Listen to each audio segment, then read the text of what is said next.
Bom dia, boa tarde, boa noite para todos vocês, nossos alunos, nossos companheiros do Eu Quero Passar.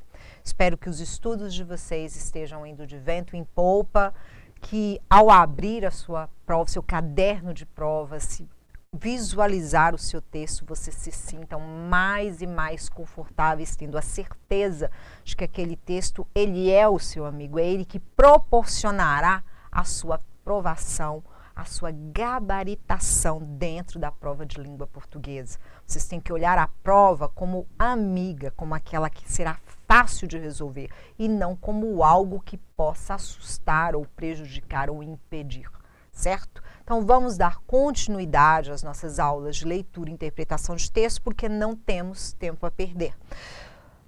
Separei para vocês em destaque o discurso metalinguístico. O discurso metalinguístico tem relação com a função metalinguística. Na última aula, eu encerrei com vocês as 6 funções. Vamos retomar? Função emotiva, expressiva ou de exteriorização psíquica, psicológica. Qual a ênfase? A ênfase é no emissor. É quem emite, é quem cria, que transmitirá a sua emoção, certo? A segunda, função conativa ou apelativa, é a da propaganda, do tribunal do júri, do médico. Quem é o meu foco na comunicação? O meu receptor.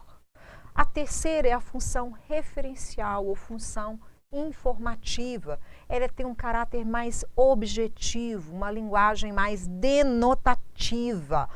Qual é o elemento de comunicação primordial? É a informação que eu quero passar. Então, é a minha mensagem, é o meu contexto, certo? A quarta é a função fática, que é a função comunicativa, estabelecer uma comunicação. Oi, olá. Então, nós temos de uma forma relevante, como elemento da comunicação primordial, o código que ele é usado, porque esse código que propiciará uma interação emissor, receptor e compreensão do meu contexto, da minha mensagem. Aí vem a nossa função metalinguística, a favorita das bancas de concurso. E nós veremos por quê, porque ela pode ser densamente explorada. O mergulho nela, a exemplificação, ela é vastíssima, ela é muito ampla. E para encerrar, a sexta função, que é a função poética, que trabalha a sonoridade, que trabalha as rimas, tanto em prosa quanto em verso. Retomando a função metalinguística, lembram-se, é o médico tentando convencer o seu paciente a tomar medicamento, a parar de fumar, parar de beber, parar com os fast foods para melhorar sua condição física ou psicológica. É o advogado ou promotor de justiça visando ao convencimento de que o advogado que o meu cliente é inocente, o promotor que o réu é o culpado. Então, tudo isso aí dentro de uma função conativa ou apelativa, quando eles se utilizam da explicação para isso tudo, nós temos a função metalinguística. Quando o médico fala para uma pessoa humilde do interior, olha, você está com uma crise de cefaleia, você tem uma cefaleia crônica, qual a ideia? Qual é a pragmática? A pessoa não vai entender. Cefa o quê, doutor? Cefaleia, dor de cabeça. Às vezes o médico insiste em enxaqueca. A pessoa ainda olha, aí ele percebe que não houve uma eficaz comunicação, a função fática se perdeu, não foi eficaz. O senhor sente dor de cabeça crônica, todo dia é muito intensa. Ah, agora eu entendi. Ao fazer essa explicação, nós temos um discurso metalinguístico. Ao explicar para um corpo de júri, quando eu quero convencer aquelas pessoas, cidadãos comuns, de que fulano é culpado ou é inocente, eu tenho que pegar os termos técnicos jurídicos e transformá-los na linguagem de acessível compreensão para aquele corpo. Então, olhe bem, uma função primordialmente conativa ou apelativa, no momento da minha explicação, ela se tornou o quê? Ela teve a função metalinguística como primordial. Então, nós temos que tomar cuidado que numa situação onde há uma função predominante, ela pode ter momentos de predominância de outras funções. Mesmo que aquela predomine em toda a situação, mas em um determinado momento, você tem a ênfase daquela determinada função. Então, existe às vezes, todo o tribunal do júri tem uma função conativa ou apelativa, mas nos momentos de explicação da língua sobre a língua, nós temos predominando naquele momento uma função metalinguística. Quando o médico checa que o seu paciente fala inchar o quê, doutor? Dor de cabeça. Ele checou que a função fática não foi eficazmente trabalhada. Então, ele se explicou, ele voltou para a nossa função metalinguística. Então, essas funções, percebam como elas vão e vêm. O que a banca pode fazer? Ela pode lhe dar um texto longo e retirar um fragmento e perguntar, neste fragmento, qual a função ou funções predominantes. O meu texto é da revista Veja, isto é, Época. A função predominante é uma informação, é a função informativa. Mas e naquele fragmento? Eu posso ter tido o quê? Pode haver um diálogo naquele momento. Como está muito comum as escutas telefônicas que a polícia coloca, né, com autorização judicial, e eles fazem a transcrição dessas gravações e publicam nas revistas. Porque o que é dito ali é importantíssimo para configurar exatamente um crime ou não. Então, quando você lê a transcrição daquelas escutas, naquele momento você tem uma função fática predominando, apesar de ser um texto com uma função predominantemente informativa. Todos os textos, eles têm inseridos em si um discurso metalinguístico, certo? O poeta é um fingidor, finge sentir tão somente a dor que devera sente. Então, o que nós temos? O poeta falando da arte de fazer poesia. Nós temos um metapoema, nós temos uma metapoesia. Quando, em Vidas Secas, de Graciliano Ramos, nós temos a maneira como ele expõe que o seu protagonista, a sua fala é tão lenta quanto o seu caminhar. O caminhar de um nordestino, de um retirante já cansado e fustigado pela seca e pelo sol. Ele descreve o falar da pessoa e relaciona com a sua postura física. Quando ele faz isso em sua obra, Vidas Secas, ele trabalha o discurso metalinguístico, ele explica o falar.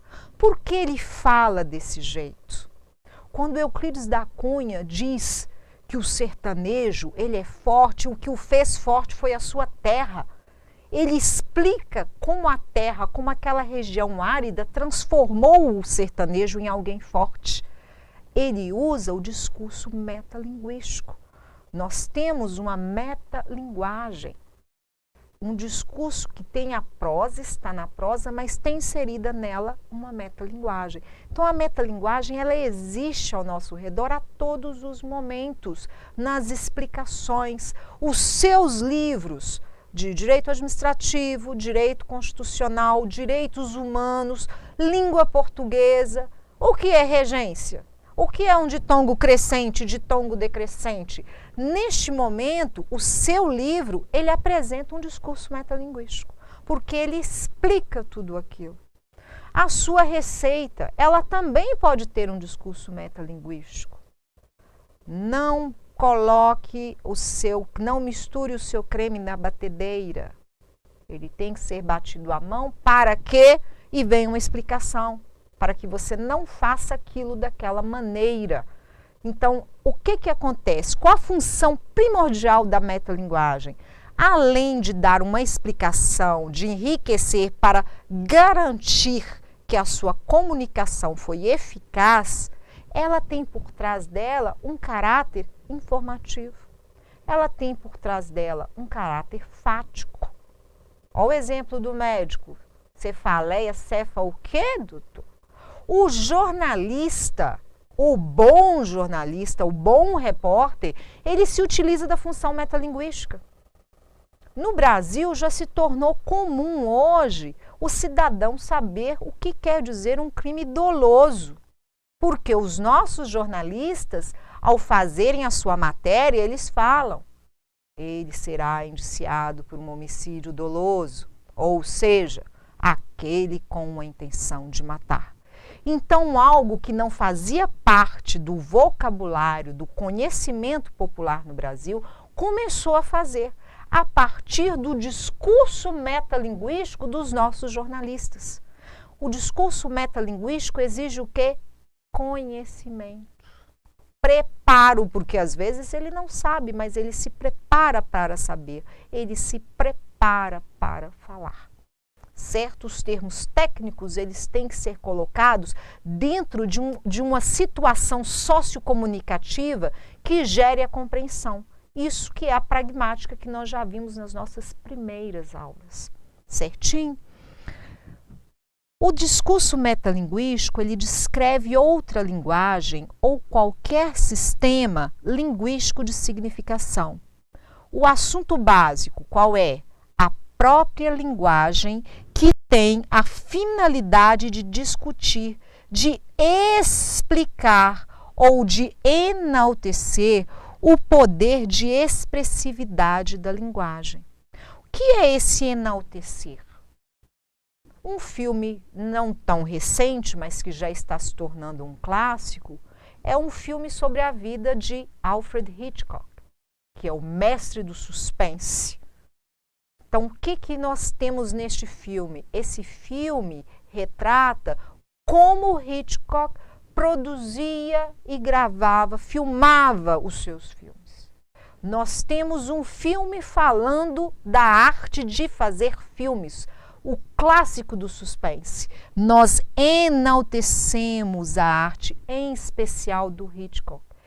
É mostrado como ele fazia e o que ele fazia para ser diferente e ter recebido esse título de um mestre do suspense. Então há o enaltecer o poder da expressividade. Há também uma reflexão da arte da escrita para questioná-la como objeto. Lembra? O poeta é um fingidor que finge sentir a dor que devera sente. Ele está explicando que o poeta pode fingir ou, de repente, ele pode sentir o que ele finge. Então, eu estou falando da própria arte. Eu estou questionando. O poeta finge que sente ou ele realmente sente? Dentro da poesia nós temos isso. Nós temos também a chamada metanarrativa, que é o exemplo que eu dei do Graciliano, explicando o falar do seu protagonista dentro de um texto em prosa. É a nossa metanarrativa. E temos o metapoema, que é o caso do poeta ser o fingidor, inserido uma explicação dentro de um poema. Vamos seguir adiante com o mais importante. Olha aqui, uma linguagem não verbal. Nós temos aqui Van Gogh, um dos pintores mais renomados da história mundial. O que Van Gogh está fazendo? Van Gogh pintou a si mesmo pintando um quadro.